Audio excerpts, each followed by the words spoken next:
All right, coming to you live high above Congress Street. It is the System Failure Podcast number 14. Yep, from beautiful Portland, Maine. How's it going this week, Brian? I'm pretty good. How are you? Oh, pretty good. I suppose the first thing to talk about is how we went out to see Mr. RFK Jr. last week when he visited our home city here in Portland to make his pitch for president. That was entertaining, eh? Yeah, it was nice to see RFK talk in person. I guess he raised my awareness to some things I hadn't quite thought about. But I guess his spiel, the main talking points were, homelessness, the cost of housing, BlackRock, State Street, and Vanguard, and Ukraine. Those seem like the main beats. Yeah, well, I would say, it seemed like he gave us a grim tour of America as she stands in 2023.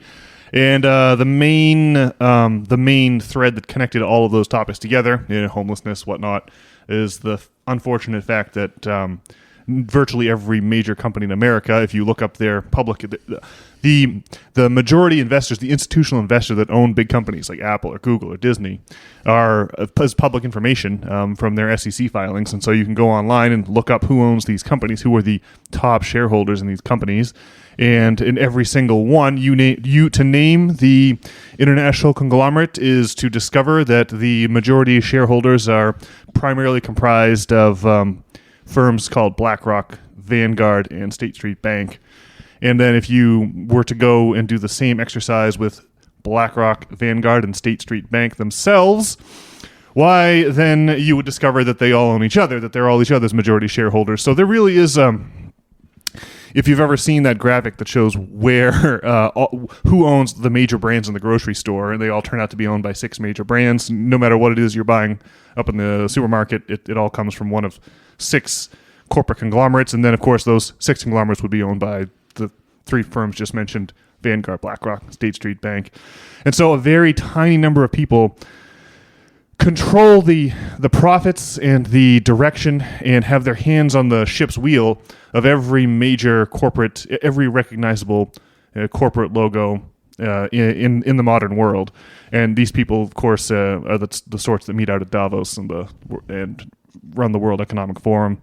And so his whole spiel focused on connecting everything that's happening to, like the war in Ukraine or homelessness, to this this James Bond's this dark group of James Bond villain-esque sort of people, and that's his main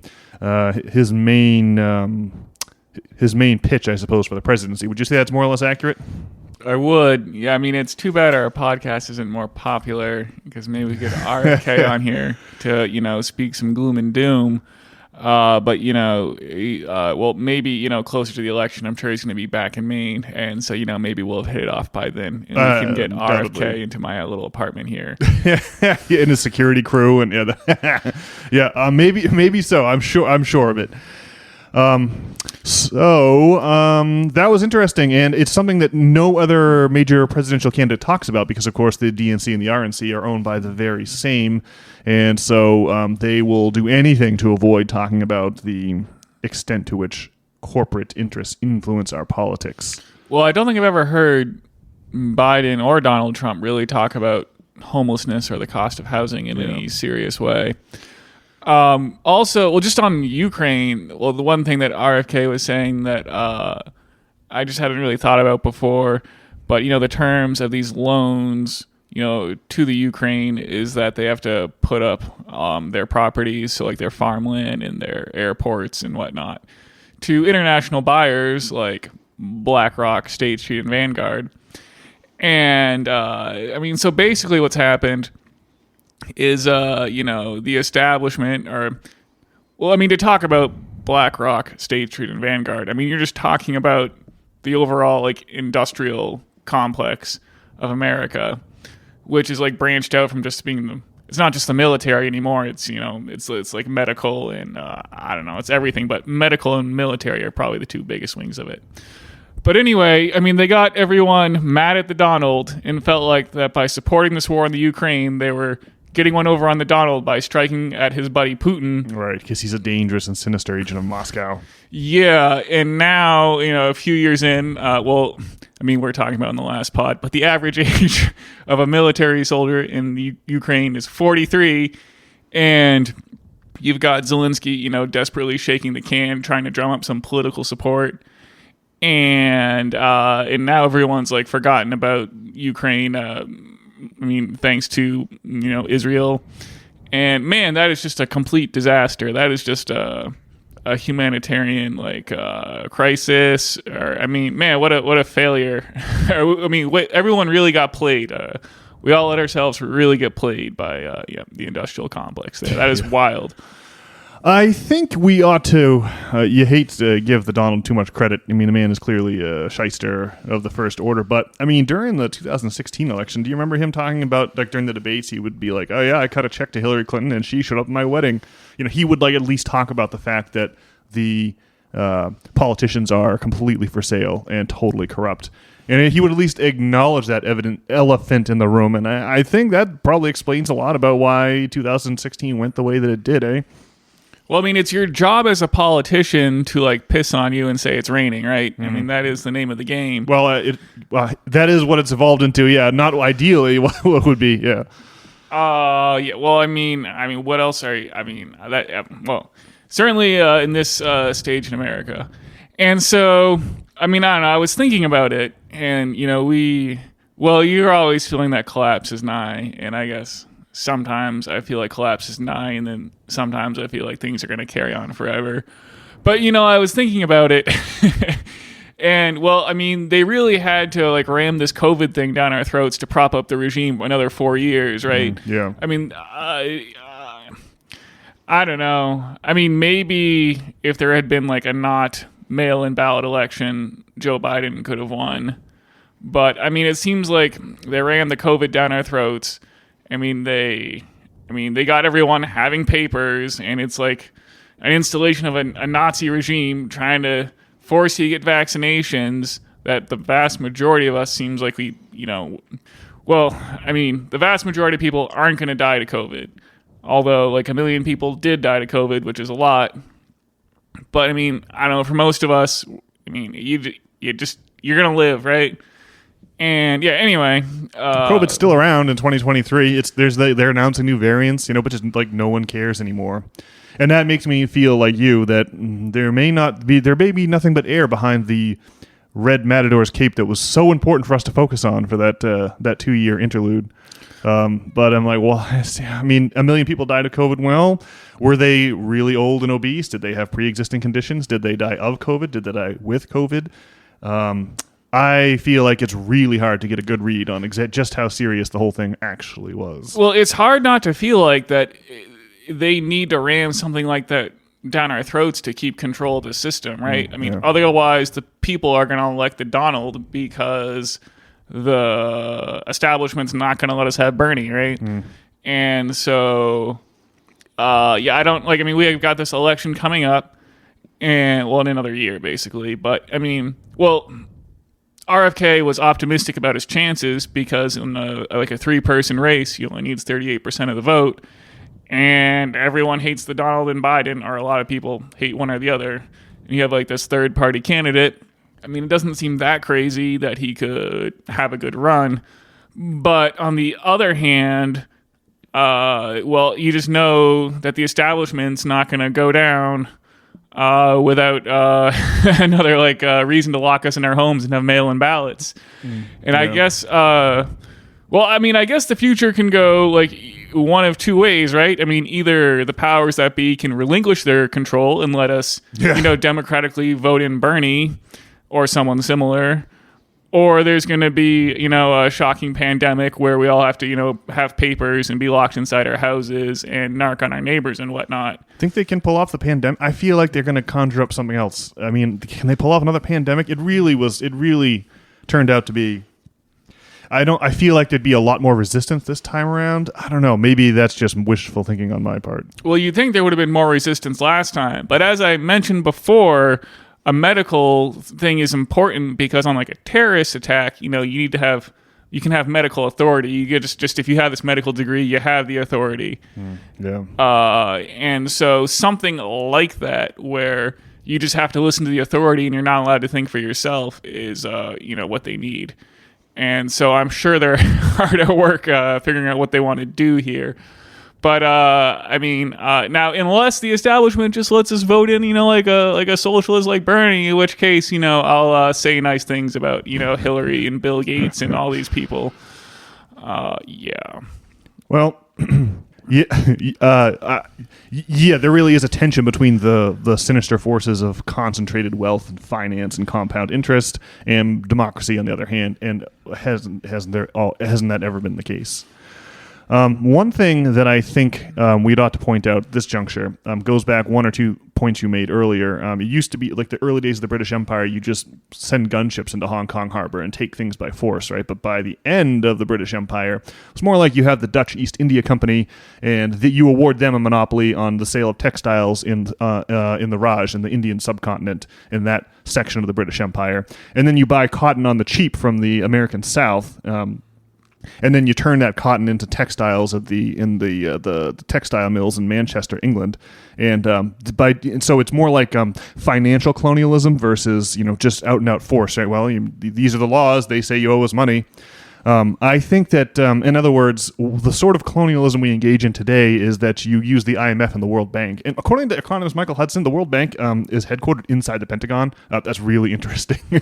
But what you do is you get one of these countries to take out a loan at compound interest, and then as the years go by, if anything goes wrong in that country, they won't be able to pay back the loan. And even if nothing goes wrong, the reality of compound interest means they'll have paid back the principal over and over and over again, but they owe you. And then when things go wrong in the country, what you do is say to the politicians there, you must, and this is what happened in Greece with Yanis Varoufakis and the Syriza party, you must sell off your public infrastructure. Your gas lines or your ports or whatever public infrastructure, you must sell them off to foreign corporations. And that's how we get control over everything and create our empire. And that's exactly what's going on.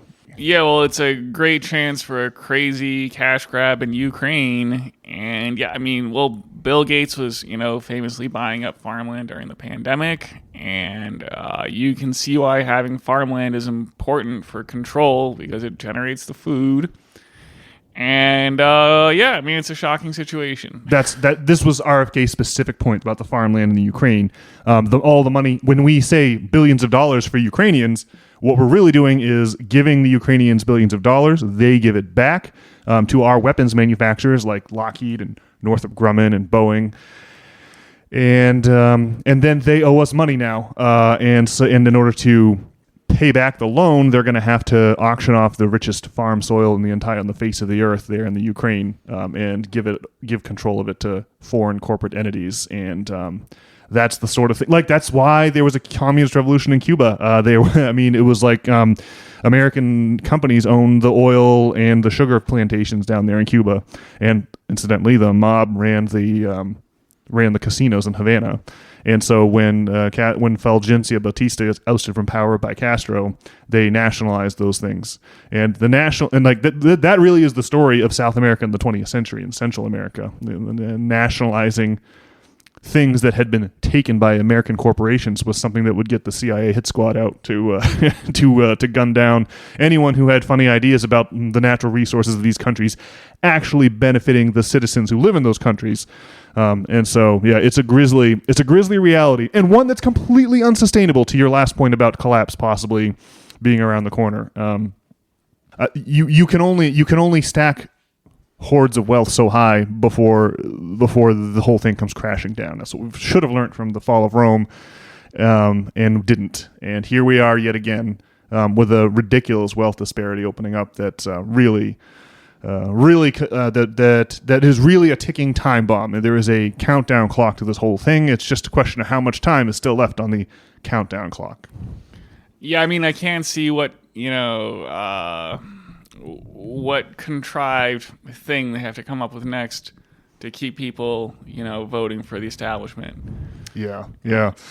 And the other thing that your comments make me think of is debt as a moral idea, right? This idea that you should pay your debts is something that we take for granted, and we get it from Greco-Roman civilization. It used to be there'd be an asterisk that paying debts, no matter what the social consequences are, was a crazy thing to do, and it wasn't until the Roman Empire that the absolutist idea that you should always pay your debts became popularized. That's something I always like to write about on Substack. And it is interesting to note that the words for debt and sin are the same in many languages, and still in German Schule to this day. I think it's accurate to say. And so this idea of what should what should be happening, what is the right thing to do? There's one way to view it is that the right thing to do is for third world countries like Ivory Coast and Africa to pay their debts, because after all, they borrowed money and signed a contract, or for student loan debtors to pay their debts, because after all, they signed a contract, and they're willing. The right thing to do is to have all the young people turn over their money to the banks, even if that means they can't have kids and the entire country collapses from population decline. And of course, another way of viewing that is, well, we'd ought to adjust the mathematical model to match what's going on in reality, and not just allow the mathematical model to be used as a scheme to lever away all of the wealth of society and pile it up in the accounts of a tiny number among us. Yeah. Well, obviously, the supremacy of finance above like all else, above like ethics or humanitarianism or any kind of feeling or empathy, is truly shocking. Yeah. It's a crazy justification. If you regard the Bible as the document that came out of the collapse of the Roman Empire, there you find Jesus making no bones about this. He is very anti-banker, anti-moneylender, chucking moneylenders out the temple and all four gospels bodily expelling them. I guess you might even call that assault today, or saying that a camel is more likely to pass through the eye of a needle than a rich man entering into the kingdom of heaven. These elements of the Bible are famous and rarely talked about anymore these days, because they don't match the modern ethos that we have about always paying your debts. I don't know. Well, I mean, the collapse. I mean, I guess the collapse has happened. It happened back in 2008, like we've talked about. Yeah. And it's just these contrived things to keep the system going. Well, what we can look forward to is, the system is like coming to its end, right? Yes. Yeah, we live in the end times as foretold in the book of Revelations, I'm sure. Yeah, I mean, it's caving in on itself, and, we're all just kind of trying to live our lives. Yeah, like morals are like a crazy conundrum, right? I mean, well, just like the situation in the Middle East, I mean, it's a crazy conflagration. I mean, well, I did listen to some of Sam Harris's most recent podcast, and he just has like this 100% moral certainty that the Israeli position is like the just ones, and that the Arabs, they just senselessly want to kill, the Jews. And yeah, well, it's hard to navigate like morals. Like, I mean, you could be like vegan, right, and commit to causing no harm to any other animal. But the nature of our existence is that we're going to have to compete for space. I mean, maybe there's space for everyone if you want to live in the middle of the desert by yourself. But I mean, there's always going to be, we're just like, competition is the name of the game, right? Mm. And so how do you like draw these moral lines and whatnot? I think it is interesting. Well, I mean, you've talked about, well, I guess you were just posting about it on Reddit today, huh? Yeah. Yeah. The sacred feminine, the hag or whatever, or like with the crone. That's it. Crone, yeah. I mean, I guess it does seem like there's this glorification of young females in our society, and then once females have like lost that youthful, the thing that makes you lusty, and I don't know. I mean, anyway, once that's gone, it seems like we pretty much abandon women, and we drop them like a bad habit, and I mean that has to be like part of the imbalance, right? Like the the lack of value of femininity beyond youthful fertility, right? Yes, absolutely. I too sense that, and I wonder, not being female myself, I sense that there's no sensible. The wise old woman who knows all of the fungus, all the fungi and the herbs and what they do in the forest. That person had to be recast as the witch at the time that Christianity became the state religion of the Roman Empire. Why? Well, traditionally there had been three.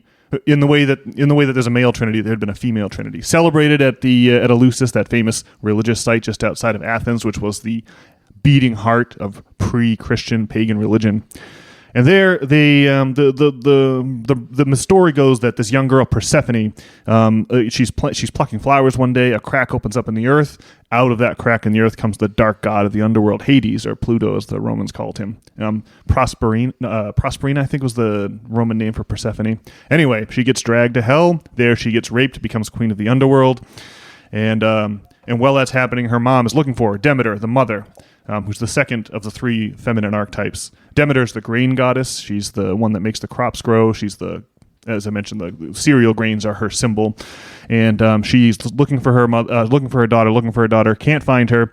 And she's helped by two people. By two groups. One, the good people of the town of Eleusis help her. Because that is where the crack in the earth is located. And you can still go see it today, where she got dragged to hell through. And then the old crone, the old woman, the goddess of witchcraft, Hecate, who's said to be trying herself. If you find a statue, if you go Wikipedia, enter the name Hecate in, you'll see a picture of Hecate, and she's got three heads, or she's three people in one. And she's the goddess of crossroads and of witchcraft. And then of course at Eleusis they were consuming psychedelic drugs, ergot that grows on cereal grains, and having this crazy trip, and the whole thing is a big symbol of death and rebirth. And when Persephone is rescued from hell, she's eaten 3 pomegranate seeds, and so she has to remain in hell 3 months out of every year. And when that happens, her mom is sad, and when her mom is sad, she forgets to make the crops grow. So that's why we have the winter. So the broad theme is death and rebirth, and that theme of death and rebirth.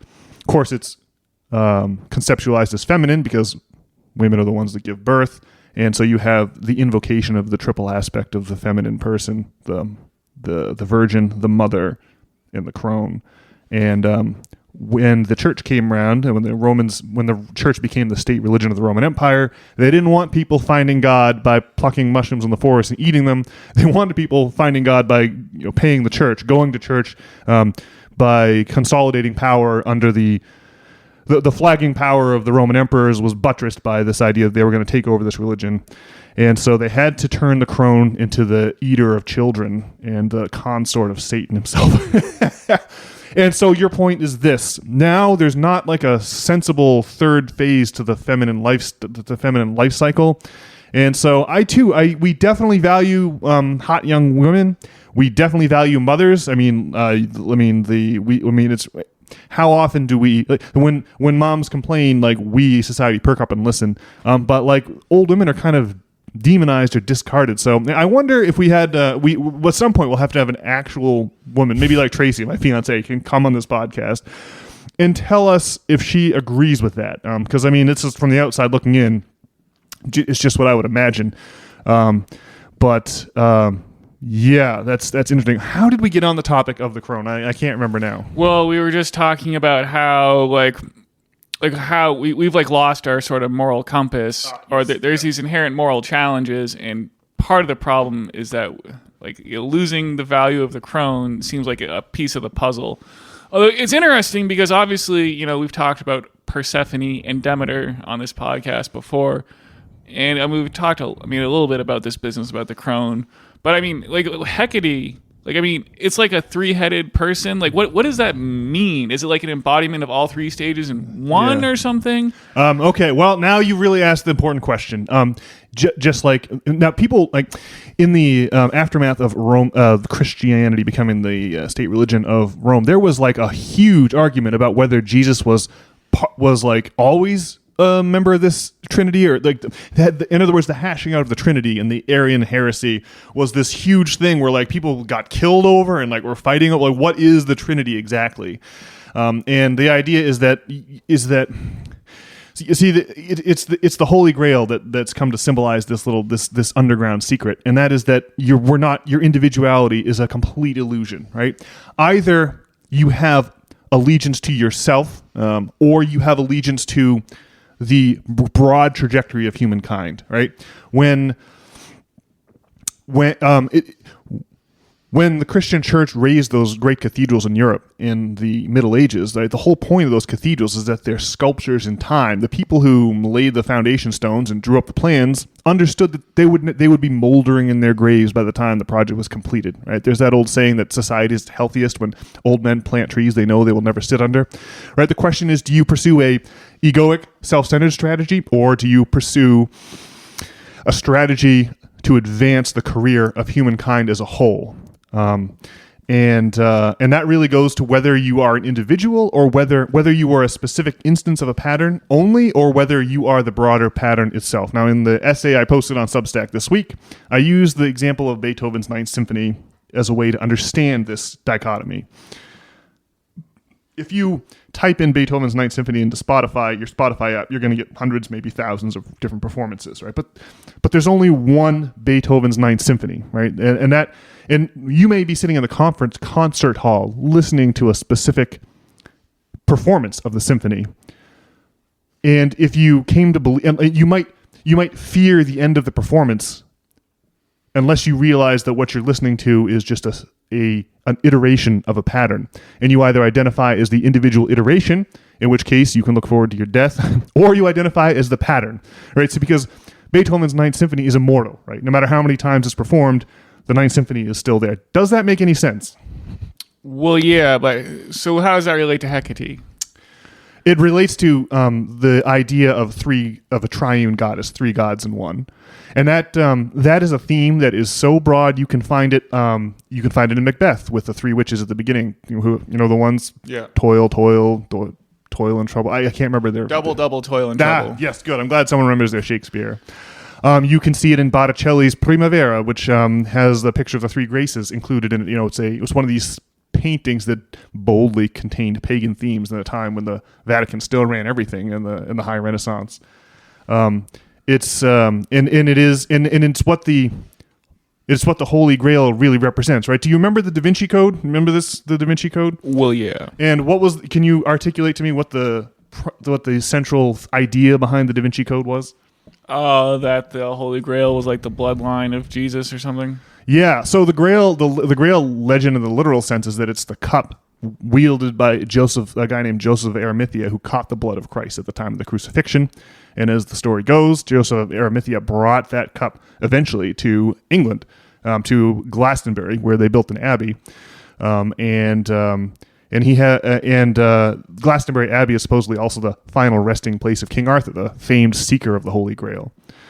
But Dan Brown's Da Vinci Code suggests that what we're really talking about is not a cup, but Jesus' wife, Mary Magdalene, who was pregnant with his child at the time of the crucifixion.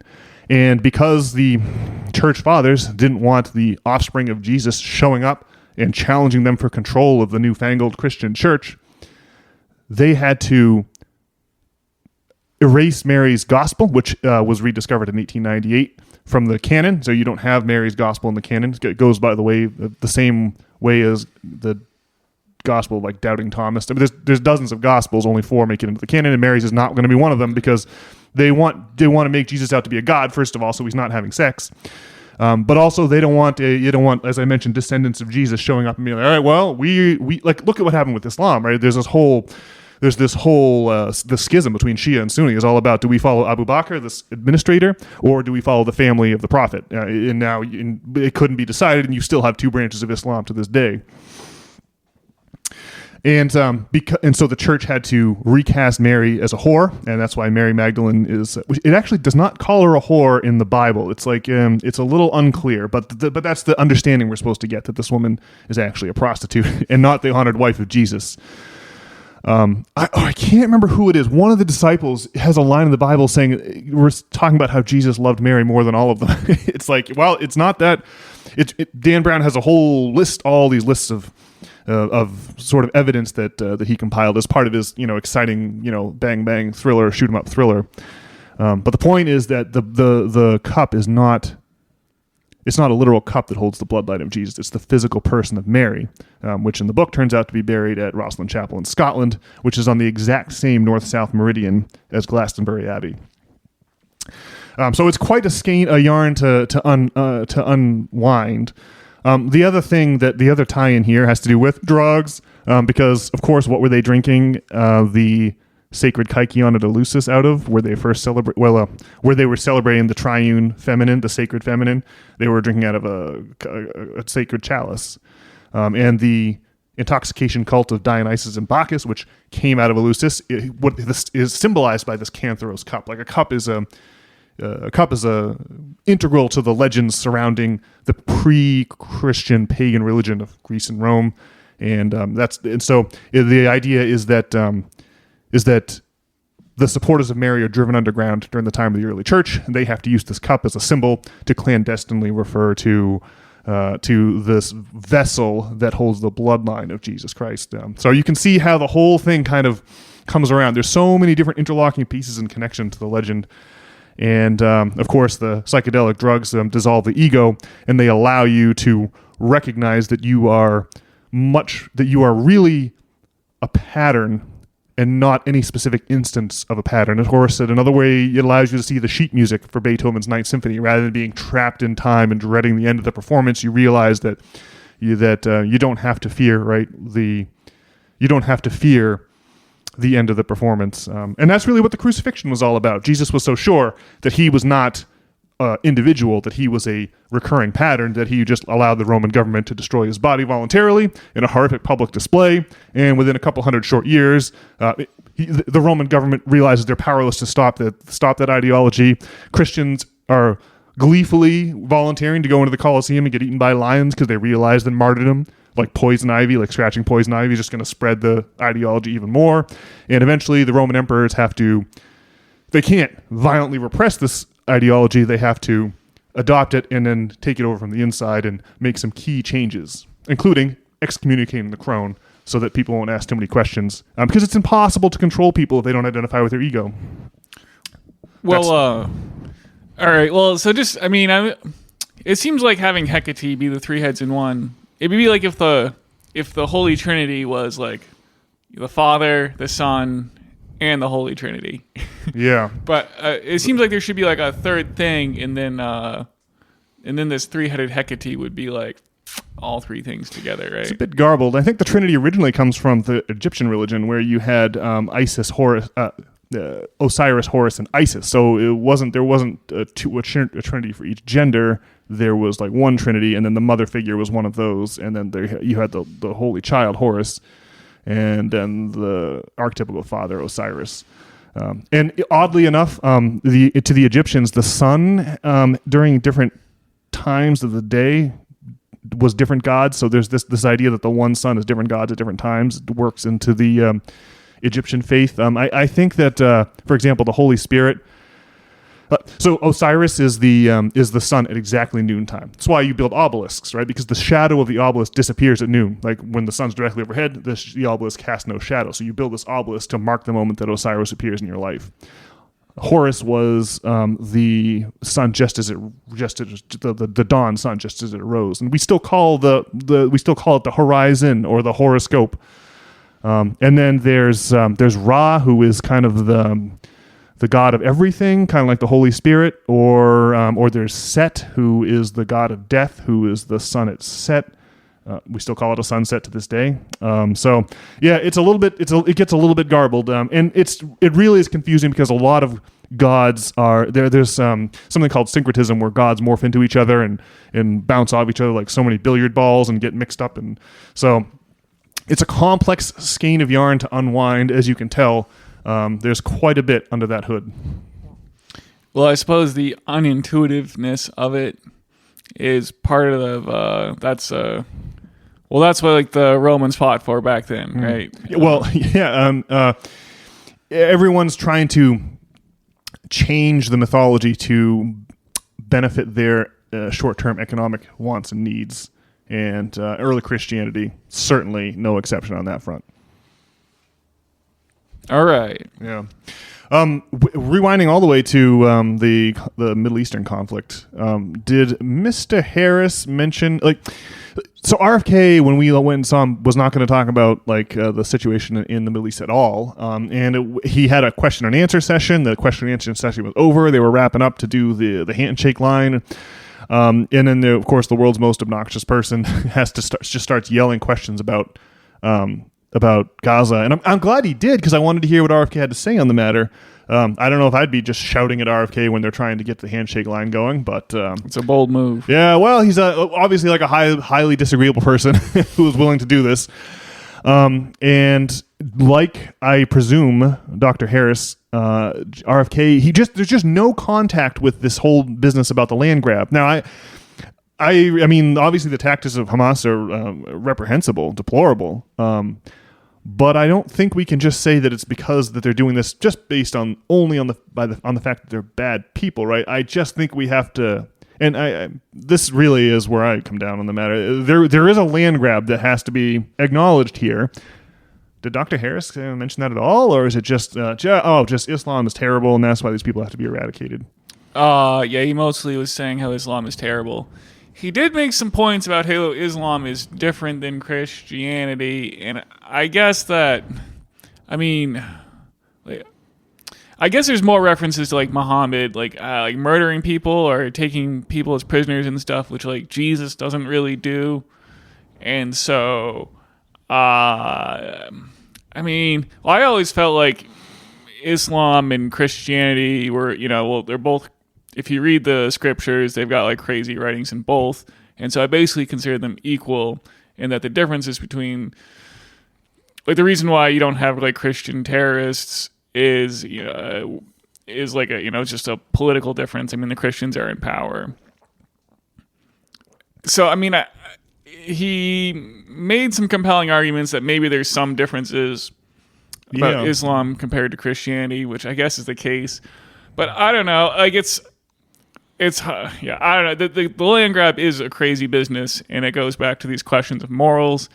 It happened in 1915, right? Isn't that when it started with the United Nations or whatever? Or I guess it was probably 1945. Is what it was, I think it's 48 or something like that. The Brits are going to try to administrate this. Obviously after the Holocaust, you want to put the Jews somewhere. They can't really find a home for them in Europe, so they repatriate them to Israel, and but then Americans are the ones that are really going to run the post. Clearly, the British Empire has all but collapsed in the wake of World War II, and it's going to be the Americans taking over, so we get involved there. Well, the American involvement starts, I think, in the 1970s or whatever, after the Vietnam War, and it was primarily a British thing before that, and we were still kind of isolationist back then, and not. What's it called, the Balfour Declaration or something that the British, the British Foreign Office, and I really should double down on my history, but then of course there's a couple of crazy wars where Israel takes over huge chunks of the Middle East, including the Sinai in that 1967 war, which they eventually give back to Egypt. There's some connection here because Egypt, Nasser nationalizes the Suez Canal and humiliates the Brits in the late 50s in the Suez affair, and that leads to that. That's another complex ingredient you have to mix into this crazy cake. But there's been a land grab. I just think we have to factor that in, and anyone who's not factoring it in, I can't take seriously. And man, I just can't believe that Sam Harris, his decline has just been so weird. I don't quite know what to make of it exactly. Well, I guess also the Ottoman Empire, used to be the peak of civilization, right? Of course, yeah. They were once that was centuries ago. They were a corrupt and wheezing old corpse, walking corpse by the time World War I came around, when they met their final end. But that was their territory. Exactly right. But I don't know. I guess, it's always been death to Jews for like a long time, and then they up in like, well, let's what can we do that'll cause the most conflict? So I think I'd be remiss at this point if we didn't point out the connection between finance and anti-Semitism mentioned on this podcast before. Again, it's right there in Shakespeare. If you go back to The Merchant of Venice, with Shylock the Jew and being a creditor to Antonio the Venetian. And the old play in the playbook was the way you deal with it. Used to be that in the old Babylonian Persian kingdoms, you'd periodically forgive debt, and they didn't have that in the Middle Ages. So when kings got into too much debt to the financiers, they would just say that the Jews were poisoning the well and had to be rounded up and have their wealth seized. And the echoes of that made it all the way into the Holocaust, where you just like all that just massive seizure of Jewish wealth. And it's because these guys were the only ones that were allowed to lend money because the Christian faith and the Muslim faith forbade it outright. I mean, it's there's definitely a connection there. Well, I mean, clearly, being Jewish is like this unique thing, and it is just like other minorities. Usually just get oppressed. But I mean, Jews have historically been the moneylenders, and so they're like in a different spot. So they have money and power, but still get thrown down the well once in a while when the debts get out of control. Or it's a really crazy dynamic of our people. Yeah, in the 20th century, the era of hyper-financialization, it would seem that that the people who were traditionally the moneylenders have some power to strike back. And maybe that's what's going on in the Middle East, and to Dr. Harris's point. But I just can only repeat, I think you got to factor in the land grab when you're judging the actions of these people. When there's asymmetrical projection of power, the people who have no power are going to do whatever they can, do whatever they think they have to do to survive through it. I mean, it's just like the American Revolution, where the Brits looked down on us for sniping at them from trees rather than lining up with bright colored coats on and just taking our punishment. They accuse us of cheating, and just what we do with the terrorists when they leave IEDs beside the road. Well, these people are cowardly, But there's like cowardice, and then there's asymmetrical projection of power, and it's hard to know where one ends and the other begins. Well, to be fair to Sam, he did say that he felt that leading like a blitzkrieg on Gaza probably wasn't like the best way to do it. Yeah. Ugh, man. Well, all that is fairly depressing out there. Let's hope it's not World War III, but it sure feels like the temperature of the pot has certainly been turned up over the past month or so since the October the 7th incursion into Israeli territory by Hamas. Ugh.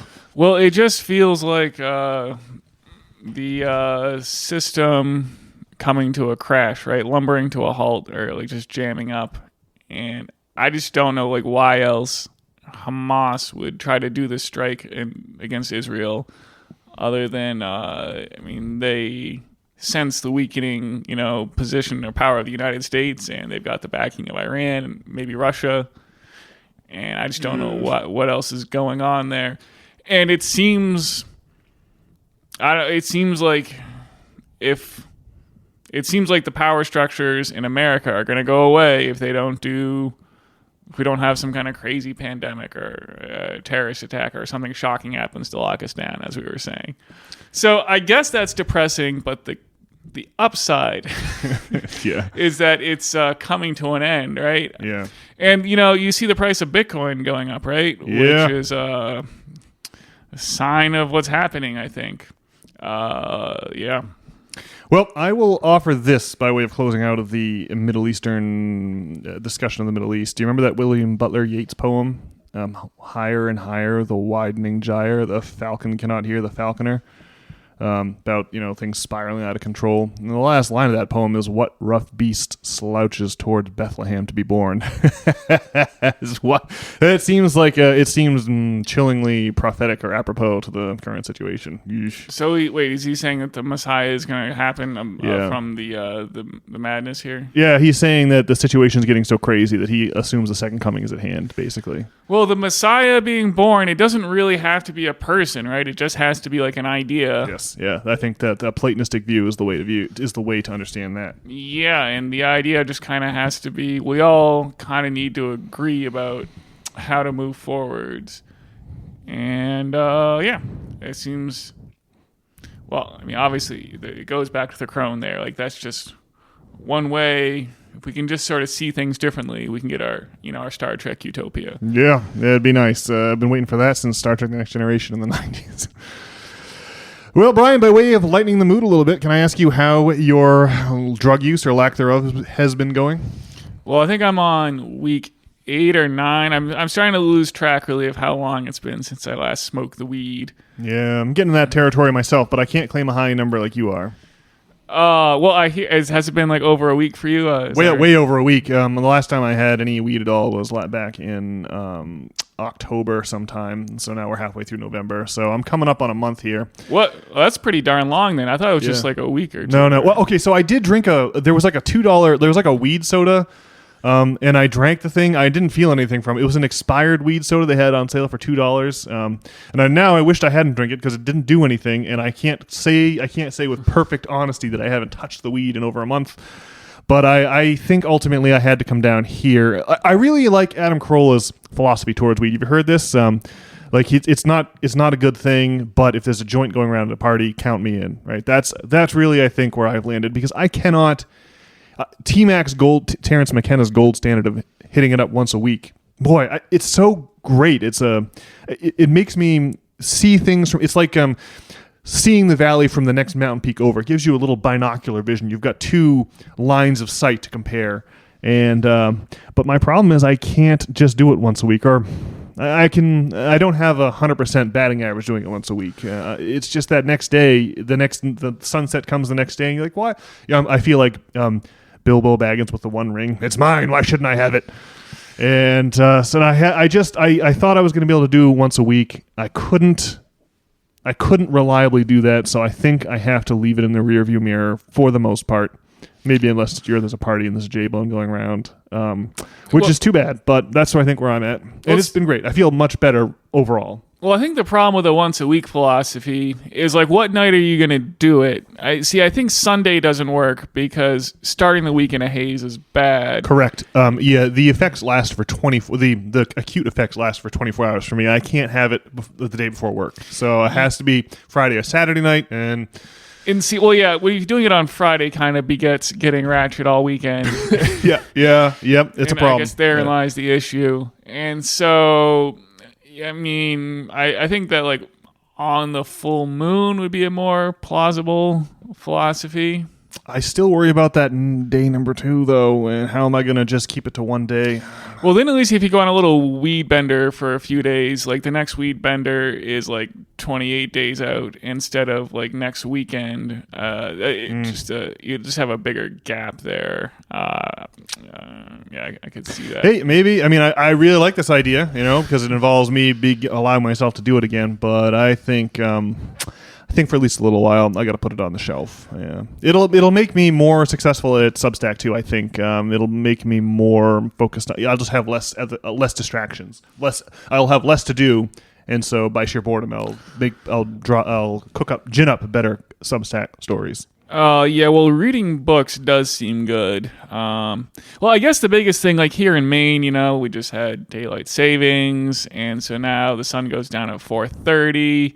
And it really, smoking the weed in the winter, I don't know, really you get into a crazy stupor. And I think this is the first time in the fall, like going into this daylight savings and suddenly having the 4:30 sun go down, that I like haven't been smoking the weed in like 15 years. And I'm inclined to believe that this is going to be better. I don't know. I guess I've felt like the seasonal affective disorder before. but I was also like smoking the weed crazily. And I mean, I'd just be at work in like the most zombie-ish state. Yeah, I know that. Yeah. Well, it's the winter up here in the Northeast, in the northern latitudes, is tough to get through, especially with this crazy. There's an element that has to do with longitude too, where our time zones are a full hour. So if you're if you're in one of the eastern edge of the time zone, like we are in Maine, then the sun really, by the time we get to the winter solstice in a month, the sun's going to be going down at like 4 sharp, and you will just not be seeing the daylight, except for on your drive to work in the morning, and that is brutal. No matter what your chemical regime is, to not see the sunlight, it's tough to keep your your limbic system, your endocrine system, that's what I'm looking for. It's tough to keep your endocrine system properly calibrated under such conditions of darkness as that. Well, yeah. Well, the other thing about smoking the weed is that, I mean, it's like going on Reddit, right? Or scrolling through Twitter, or just like using your phone, right? Where it's just really disruptive to like your attention span, I think. Yep. It ruins my ability to focus. I have to really be careful not to go on Twitter and Reddit. I think that like the up and coming generation of old people are like really screwed. Or I mean, just like old people at least used to be. You'd have to. I just can't imagine being old and like not having any attention span. At least like old people, it seemed like they used to have to be patient, or you'd have to at least be good at being yourself to make it that far. But I mean, just a generation of like old people just like hunched over, looking at their phones and having no social skills and like no ability to like read. Oh, it sounds truly dreadful. Well, how about a positive counterpoint? I do think that if you were in a nursing home type situation, the ability to play video games would be huge. Like that would really be something that you could do. Like video games could really occupy your mind and keep you focused in a way that without any kind of a need to have a physical capability. So I don't know, maybe when we're old in the nursing home, we can play some Madden or some Call of Duty, so maybe that wouldn't be so bad. But I mean, even video games lose their luster when your attention span is blown out from a bout of social media addiction. Ugh, it's rough. But on the other hand, let me ask you this question. On the other hand, like the legacy media is trash, right? You can't go around like just believing the corporate news or reading corporate newspapers. Even the local news is horrifying. Like Reddit and Twitter, great way. Well, they're on the decline, or at least I do feel like Reddit's a bit of a ghost town compared to what it was. But the point is that these apparatus of social media are a really fast way to get the news. And oftentimes more accurate, despite their various drawbacks, than the legacy media is. So, I mean, would you to know what's going on, you just read the newspaper, or maybe it's better not to know what's going on at all? What do you reckon? I mean, at least Twitter is not like state-owned propaganda. Yeah. I mean, like trying to get like your world news on Reddit seems like a disaster. Yeah. And the world news subreddit is famously. Well, I guess they love blowing up Palestinians on that subreddit, right? That's heavily controlled. Anytime a subreddit gets too big, it gets heavily controlled. You got to stay in that sweet spot where there's enough users to make it dynamic, but not so many users that it's attracted the attention of bot farms. I mean, in a lot of ways, the news kind of doesn't matter because we already know what it's going to be. I mean, you know that the government stinks, and they're going to be, they're going to be, pissing on you and calling it rain, basically. Yeah. All right. Well, Brian, what do you think? You got anything else for us, or should we leave it there? I guess that we can wrap it up here for this week. All right. Well, I'd like to remind folks to send us an email at nop@substack.com if you'd like to tell us how trenchant or completely unfulfilling our opinions are. Or if you think we're on anything, send us a note and let us know. And if you fancy some reading, hit up nop.substack.com. And there you can, in addition to hearing all these podcasts, read some of the essays I've put up there. I think some of them are good, but they're getting better as we go. So I hope to see you all on Substack. See you on the flippity flip. Bye-bye.